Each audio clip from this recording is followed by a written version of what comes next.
देखिए, ये लड़ाई हमारी शुरू हुई थी राम मंदिर को लेकर। और जब मैं शिया सेंट्रल वक्फ बोर्ड का चेयरमैन था, सुप्रीम कोर्ट में केस शुरू हुआ दोबारा, तो मेरे पीरियड में शुरू हुआ, तो हमने इन मुसलमानों से ये बात कही कि भाई अब लड़ने की जरूरत नहीं है, ये जमीन जिस पर हम लड़ रहे हैं ये हिंदुओं की है और इनको वापस कर दो। और ये नहीं, सारी वो मस्जिदें जो मंदिर को तोड़कर बनाए गई है वो भी वापस करने की बात करो। तो इन्हीं ने अपनी महफिल से, अपनी मीटिंग से हमसे कहा कि भाई आपसे कोई मतलब नहीं, आपको जो समझ में आए कीजिए, आप काफिर हो चुके हैं। तो मैं वो महफिल छोड़कर, उनकी मीटिंग छोड़कर वहां से उठाया। लेकिन उसके बाद हमने सुप्रीम कोर्ट में एक हलफनामा दिया, जो हम कह रहे थे वही हलफनामा दिया कि ये मस्जिद की जगह नहीं है, मंदिर की है, यहाँ अवशेष मिले हैं मंदिर के, लिहाजा इस पर मुकदमा नहीं चलना चाहिए, हिंदुओं चीजों को वापस होनी चाहिए। तो पहली बार हमको इस्लाम से तब निकाला। इस्लाम इनके बाप की खेती है, जब चाहे जिसको चाहे निकाल देते हैं, इससे ये डराते हैं। निकालने का किसी को कोई अधिकार, अगर यूं देखा जाए इस्लामिक पॉइंट ऑफ व्यू से, इनके हिसाब से, तो वैसे तो हम इस्लाम को धर्म नहीं मानते। हम तो कहते हैं कि इस्लाम एक ऑर्गेनाइज वे में क्रिएट किया हुआ आतंकी ऑर्गेनाइजेशन है, टेररिस्ट ऑर्गेनाइजेशन है, जो 1400 साल पहले मोहम्मद ने अरब में क्रिएट की थी। और उसको आगे तक कैसे ले जाए और कैसे इनको बांधे रखे, इसलिए ये कुरान मजीद अल्लाह की किताब कहकर तैयार कराया गया था। ये मेरी अपनी स्टडी है।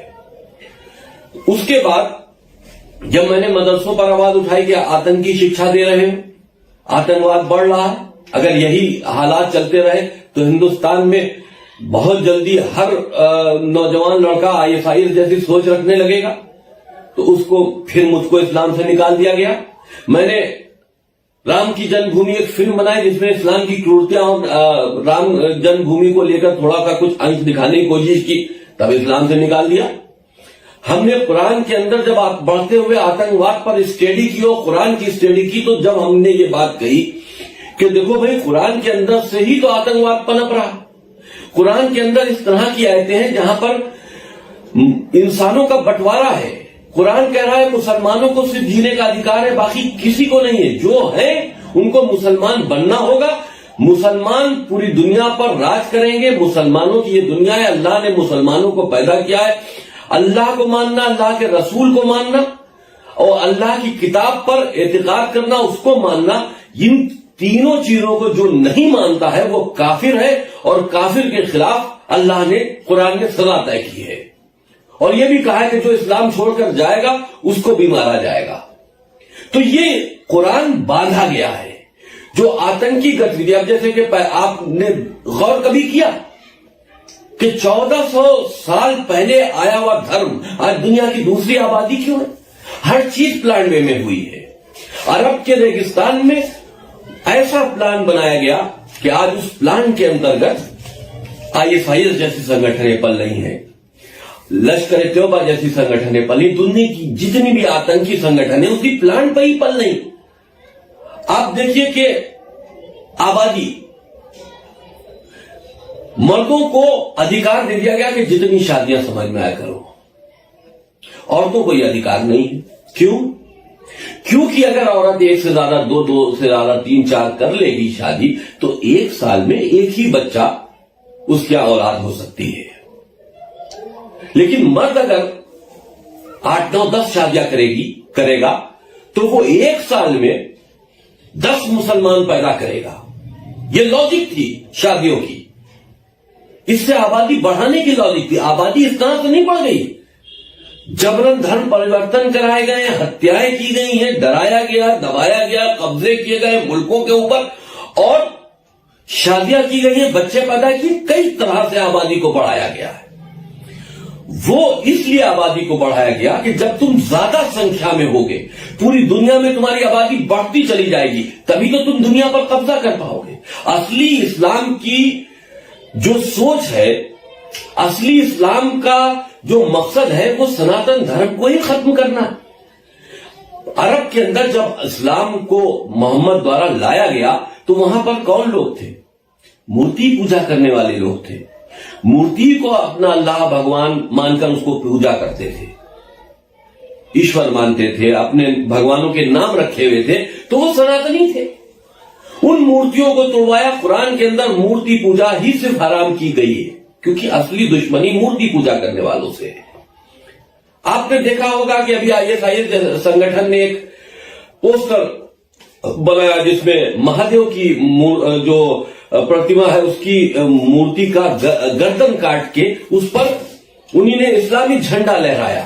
तो इसका मतलब ये थोड़ी ना हुआ कि उन्हीं ने महादेव की गर्दन काट दी या काट देंगे। इसका मतलब यह हुआ कि वो सनातन धर्म की गर्दन काटने को तैयार है, वो हिंदुओं का कत्ल आम करने को तैयार है, वो प्लानिंग कर रहे हैं कि सनातन धर्म को खत्म किया जाए। और हिंदुस्तान एक ऐसी जगह है जहां सबसे ज्यादा सनातनी पाए जाते हैं, इसलिए हिंदुस्तान टारगेट है।